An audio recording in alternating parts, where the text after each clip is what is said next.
Good.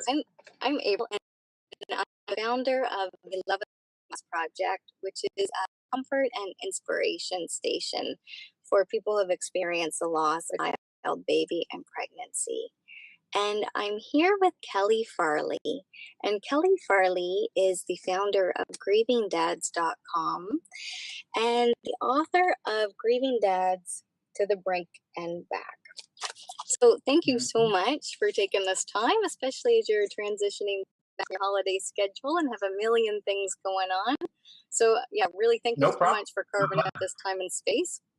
I just want to share with Yeah. people. I came across Kelly's work.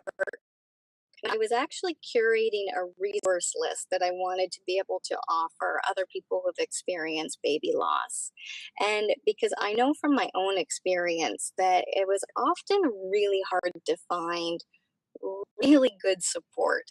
And granted, I worked before I experienced my loss. I'd worked as a therapist for about 10 years. So I was aware that my standards were pretty high and the kind of support that I wanted to find and to share with other people. So I was really thrilled when I discovered grievingdads.com because it really was one of the rare resources that were specifically available to men. And it really was quality and such solid empathy and really good support. So I'd contacted Kelly at that time and asked if I could include him on my list, and he said sure. And then I discovered his book. And I have to say, Kelly, that truly I was so impressed. This actually exceeded, kind of my hopes and expectations. And I was a bit blown Good. away. So I was wondering if you could tell us a little bit about how this book came about. Mhm. Absolutely. And some of the listeners don't know my background, but I lost a daughter in 2004, my daughter Katie, and then I lost my son in 2006. After the first loss, I was just like most men. I was just trying to get past it, toughen up, take care of my wife, which worked for a while. Unfortunately, probably about 18 months into it, 15 months into it, I started having these weird feelings. I mean, I guess I wasn't used to having. I'd never experienced grief in my life up until that point. And I thought, just like any other adversity I had in my life, I could just bury it deep, toughen up, and keep moving. But it caught up with me in ways I didn't think it would. So fast forward, I end up about 18 months into, I lost my second child. About the same time, I was having these other weird feelings of depression. Despair. Like I wake up and just feel like this world is just like all over me, and I never had that in my life before, so it scared the heck out of me. Went to my regular doctor, so he convinced me, or not convinced me, tried to convince me I had depression or dealing with grief. I said, no, I don't have depression. Depression's for weak people. I'm not weak. Fast forward a few months, I finally surrendered to the process, seeked counseling. I didn't want to go, but it was my last option. I mean, I knew like I had to try it. I went. I was embarrassed to even tell anybody I went to counseling, but thankfully I went because it saved me. I believe it saved me. And it took me several months after that of therapy. Unfortunately, well, how did you find the group? So I lost two children. And he said I lost a son in 1991, and by the time he gets out of the car, and it stuck with me for a couple of weeks. Like, did this guy end up where he's at in life because of losing his son in 91? And I could see how that could happen because I could barely hold a job at the time. I'd met people that had lost their jobs. I could see how you could lose your house because you lost your job, you lose your marriage. I could see how you could get to that point. So I said, if that's what the case was, I'm going to do something about it.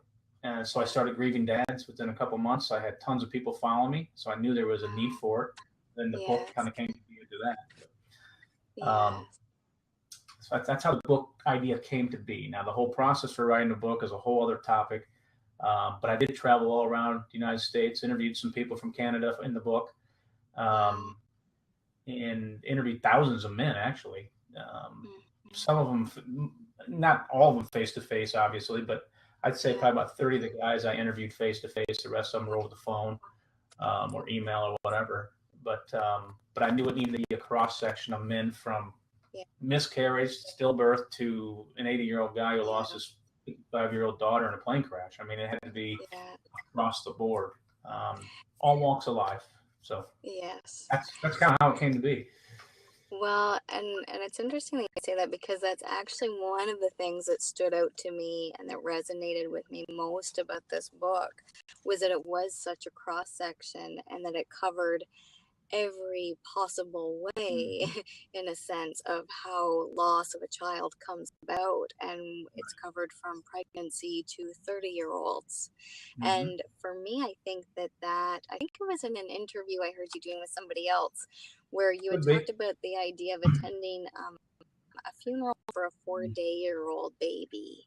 And this was obviously before your own loss had occurred, and that you had left that funeral with that really human, kind of innocent question of, I wonder how impacted that they could really be, having not had a chance to know their children. Right. And so that's one of the things why, I thought it was so powerful that you really covered all ages of loss, because I think it really just emphasizes the point. There's no hierarchy of suffering here. Hard is just hard. Right. And grief is grief. That's right. And so that was really one of my favorite things about the book. Well, that's good. I'm glad you noticed that, because that was the intent. I had this weird thing is I had this little spreadsheet, as a good engineer would have, is a spreadsheet of okay, drug loss, suicide, and I kept it in almost like a matrix of making sure that I didn't miss anybody. And I'm sure there's some ways that people lose. I wanted anybody to pick up that book, regardless of their religious background or whatever, that can connect with somebody's story. And that was my intent. And I think that's the really powerfulness of it, is because for me, reading it, even as a woman, and even with my experience of loss, of losing a baby at 1 day old, there is just that common thread that went all the way through the book. But I really love that this really focused exclusively on the men's experience of loss, because that really is so rare. And I love that you had mentioned a few times about the example of John Wayne, right? And that kind of being the epitome of what men are essentially kind of indoctrined and conditioned to try to emulate in some way. So I wondered if you could just tell me a little. Yeah, and I speak on this subject quite a bit to groups of grieving dads, whether it's through Compassionate Friends or whatever, by workshop. But that's one of the topics we talk about, is society's expectations that guys are supposed to be the pillar of strength. I mean, we've been taught that since young age.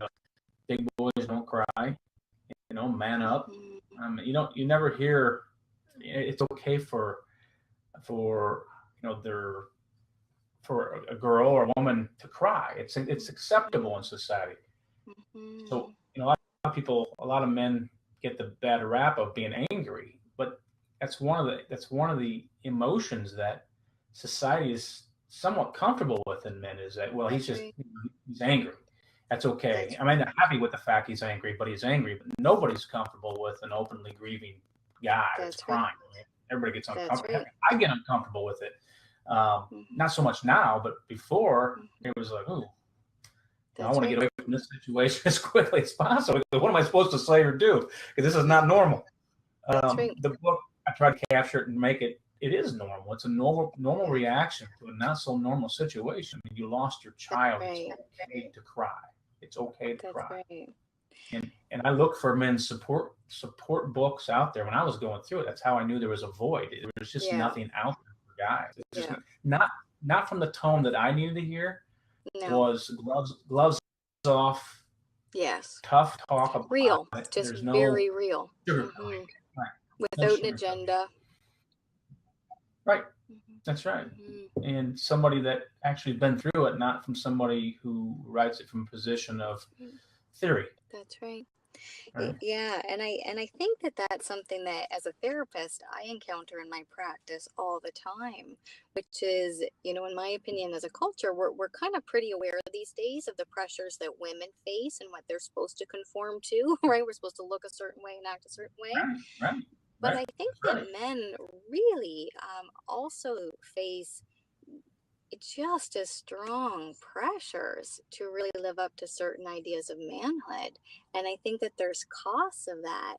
And one of the reasons why I like that idea of the John Wayne example is because one of the facts that I came across at one point was that John Wayne was actually, his real name was Marion Robert Morrison. And in real life, he Mhm. didn't like horses. In real life, he actually read a lot of poetry and was known to quote Shakespeare and had a love of Mhm. shopping and fashion. So in real life, we kind Interesting. of have this culture that is emulating this super hyper masculine tough guy that literally is a caricature, that literally is a myth. Right. Mm-hmm. It's what Because, society has painted him to be, and what everybody thinks they have to be like. And it's interesting you say that because I almost cut that from the book, the Don Wayne line, because I was worried. I was worried some people wouldn't know who he was, as the book progresses over the years. I'm thinking, well, is that going to date the book and someone's going to read it and go, I don't know who that is. yeah, So yeah. I'm glad you connected with that. So it makes me feel good about leaving it in there. Well, it's iconic. Yeah, it really is. Yeah, It's the Marilyn it Monroe is. of our That's good. culture. That's good to hear that. Mm-hmm. Yeah, that's great to hear that. Yeah. And one of the things that I just wanted to ask you about too is you had talked about the idea of the long-term view in that kind of grieving process. And I was Mm-hmm. wondering if you could share a bit more about what you meant by that. Yeah. Well, as you know, the book kind of follows a kind of almost like an inverted bell curve where you kind of the aftermath when it happens, and the book's really about the aftermath of Yeah. losing a child. Yeah. It's not really. I don't know if it's about grief. I don't. You can call it a grief book, but to me, it's more about the aftermath. What you're going to experience, not just the rainbows and butterflies. Yeah. Um, it takes you to a depth that you cannot comprehend, Yeah. and I think hearing that from other men or other people, no, I'm not going to say normalizes it, but at least makes you not feel so alone. I've had so many men that read this book that say, I felt alone. Yes. So I wrote it from the standpoint of here's when it happens, here's your kind of your rock bottom, Yeah. but don't lose hope Yeah. because on the road, if you do all the stuff, the hard work, the counseling, the whatever you need to do to survive it, basically, Yeah. there is light at the end of the tunnel. And what I mean by that is, there's a lot of men I interviewed, and I tell a lot of guys this, is that I've interviewed a lot of men that say, and I'm still very stuck in my grief, or the ones that are doing okay. The difference is the ones that are doing okay are the ones that have found a purpose. Yeah. Yeah. Have found a way to honor their children they lost somehow. Yeah. And each person, it's so personal. Yeah. For me, it's writing this book. It's doing grieving dads. It's doing these kind of interviews to help get the word out about men and grief. That's my purpose. That's right. But I've had guys that sponsor hockey teams in honor of their 14-year-old kid that passed away, that love to play hockey, but he'll go out and buy jerseys for kids that don't have the money to buy jerseys. Yeah. So that's his way to honor his kids. So it can be anything. But there is hope. There is hope.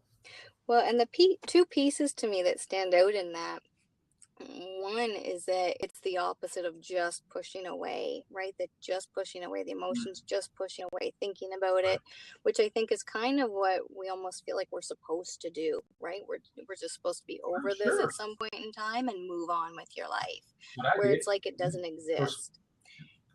Yeah, and for me, what you're kind of touching on is that there's a way of keeping that memory and keeping that part of, so for me, keeping that part of my story and keeping that part of my daughter's story always active. And so I don't, like you, I don't think that there's a right or wrong way that takes place. It is so personal, however it is that people have to do that.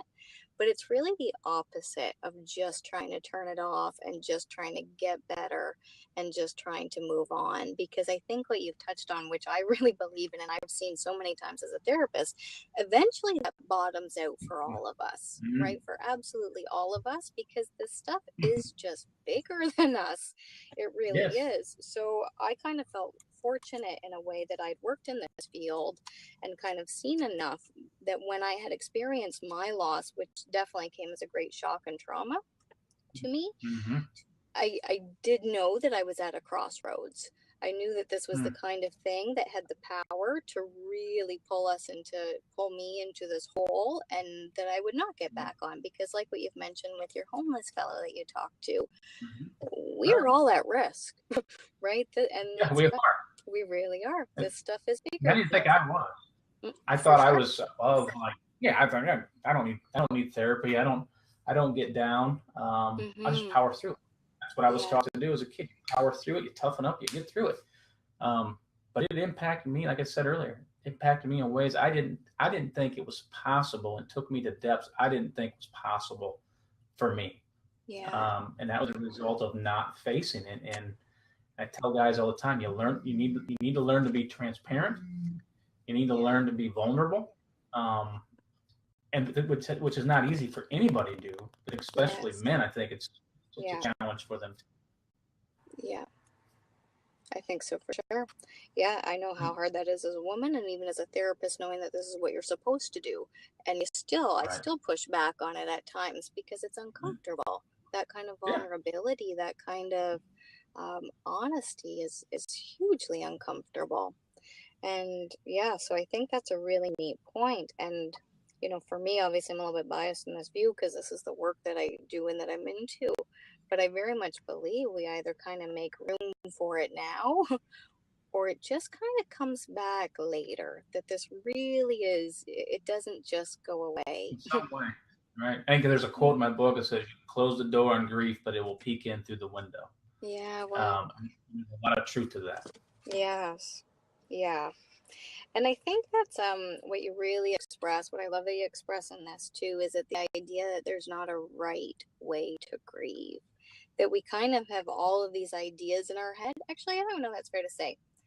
We have this sense that even if I don't really know what grieving is supposed to look like, I know that I must not be doing it very well if I'm feeling like this much of a failure, or if I'm feeling this lost, or if I'm feeling this over my head. And really, I've come to believe that is the universal part of it.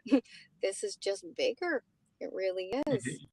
And you really can't control it. Yeah. You can manage it by doing all the right things, but you can't stop it. Like you said, it will rear its ugly head, and it will. And then I remember sitting with a therapist, with a counselor, a year into it, because all grief stuff says it takes about a year to grieve, right? Yeah. I remember sitting in her office going, okay, it's been a year. Yeah. Why am I not feeling better? Are you sure this isn't permanent? Yeah. And she's like, throw that stuff out the window. The whole 1 year thing is just, it's a myth. It's a myth. And it was probably 18 months for me, the hard depths of it. Yeah. But I think a lot of it was the fact that I ran from the first loss. And I was still trying to deal with the second loss and the first loss at the same time for me. Yes. It didn't go away after 18 months. It just, the crying didn't occur every single day, or the despair of losing hope. Yeah. And I loved how you talked about the idea, and I shared this kind of just a little while ago, but that you talked about the idea of really feeling like it was your role to be the pillar of support for your wife. And that it wasn't just that this is what you should do, but that the goal really became to excel at this. And it was almost like supporting her became a project in and of itself. For me, and I'm kind of that, I'm a type A personality anyway, so I have a tendency to, that's my way of avoidance. I'm trying to avoid, if I focus on somebody else or something else, then I don't have to deal with what I'm dealing with. It was just kind of my way to cope. Because if I stopped and didn't give that support, that means I got to stop and think about what I'm dealing with. And I didn't want to do that. Yeah. Yes. And that wasn't okay to do, right? Because I think that that's that potentially that experience of male grief that you talk about, which is that ultimately it is supposed to go away. You're not supposed to think about it. And you're certainly not supposed to risk upsetting your wife or taking up her grief time by putting your own needs on the table, which is often something that that people I work with tell me about, right? Is that I really don't want to burden my wife with my part of this pain. I hear that a lot. A lot of people say, I don't want to burden other people with what I'm dealing with. And to be honest with you, I was the same way until I realized talking about Katie and Noah, talking about what happened helped me. So I got to the point where I told everybody about it. I mean, there's strangers, would ask me or I don't know, just how's it going? And the question would be not good at all. I'm sure people are like, I wish I wouldn't have asked a stranger that question because now I got to maybe hear him out. But I'd lay it out there. But it was my way of keeping their name alive, but also a way to just continually tell my story. Like, I believe it's like after time, I was just telling somebody this the other day, after time, if you keep telling a story over and over and over and over and over again, it just becomes another story in your life. But what I mean by that, you have to keep going to the pain over and over and over again to a point where you can tell the story where it's not painful. That's right. That's right. Because it's kind of like that treating the wound, right? Is that if you've kind of cut your skin open, you can't just let it do what it needs to do and pretend it's not there. You have to give it your attention. And it really is that giving it attention in whatever form that takes in that moment that is kind of that that healing process, right? Sometimes I think of it as that I give when people experience, they're in the burn units and they do those treatment water dips with them, right? Which is excruciating because it just sets everything on fire all over again. So I hear, but that really is the process of healing. You have to kind of go through that motion of feeling the pain so that it can move through your system and not just get stored up as anger or depression or rage against the world. Oh, the first year I had so much anger in me. I just waited for somebody to question why I was still grieving or why I was doing something. And I had so much anger in me. I just waited to unleash it. Yes. Thankfully, it never got to that point. But I welcomed it. To be honest with you, I welcomed it because I just had so much anger inside of me. Because that's all I knew how to handle it. It's anger. And that was the outlet that men are given in our culture, right? Because for women, I definitely experienced that myself, where that was really when I got into running, because I was like, if I don't go and run 5K today, I might end up losing it on somebody that deserved that. But it has to get channeled out.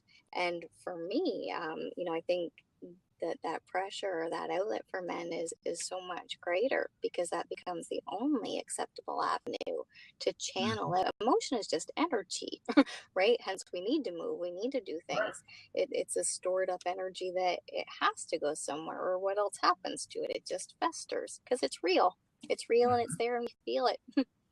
Fester's a great word.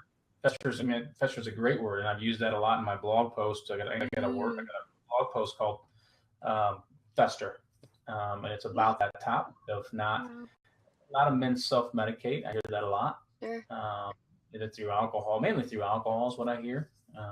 But I've lost men.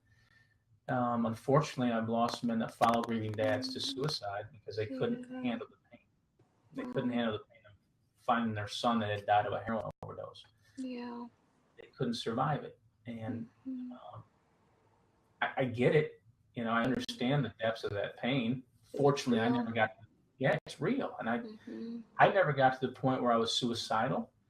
But I was certainly to the point where I didn't care if I woke up the next day. I didn't care. Whatever. Let's get this. In fact, I welcomed it. It's like let's just get this over with. I need some relief. But like I said, I wasn't suicidal, thankfully. But I could certainly see how somebody gets to that point. Yeah, yeah. And I think that that kind of just touches on the importance of acknowledging the magnitude, right? I think we all tend to have so much self-judgment, right? About I'm impacted, but I shouldn't be, or I'm impacted, but maybe I shouldn't be this impacted. And in reality, it's huge. It just is. Yeah. Right. I beat myself up quite a bit about being weak. You're weak. Mm-hmm. Toughen up. I remember having a conversation. I wrote in the book. I'd have a conversation with myself in the mirror, like, just toughen. I punched the countertop, trying to give myself a pep talk of just toughen up. Get through this, and you just get through it, and quit being weak. And it was, looking back, I know it was it wasn't weakness, but in my mind, it was. And it was real. Yeah, it was very real. And I also touch on the first chapter in there, and I think a lot of doctors miss it, is the whole element of PTSD. Yeah. That goes into losing a child. Yeah. Many of the guys were in a room with their child and they lose them, or they find them, or whatever. Yeah. That PTSD element's very real. Yes. Yes. Very real. And often gets really misdiagnosed, right? So missed completely. It's called complex grief. Yeah. Right. Yeah. I mean, if you're there and you witness something, it's trauma. Yes, it definitely is. Well, and the loss itself, right, is often traumatic, even if we're not right there in proximity. There's this thing that fundamentally shakes everything, that unhinges everything. And that's just the magnitude of it. So, Kelly, I thank you so much for taking this time. No problem. If I can just ask one last one thing that you'd want men to take away from this conversation tonight. What is it you'd most want other men to know? I think the biggest thing is it's okay to ask for help. It's okay to feel the pain. You have to.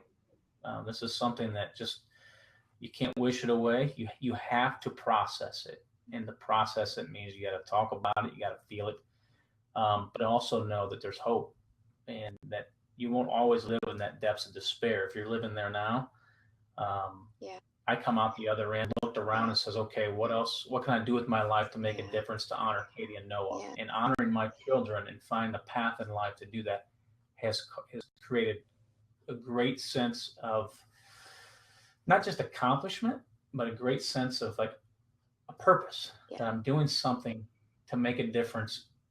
So basically, Katie and Noah, they're living through me, and allow your children or your child to live through you and do good deeds. And trust me, there is healing in helping others. Yes.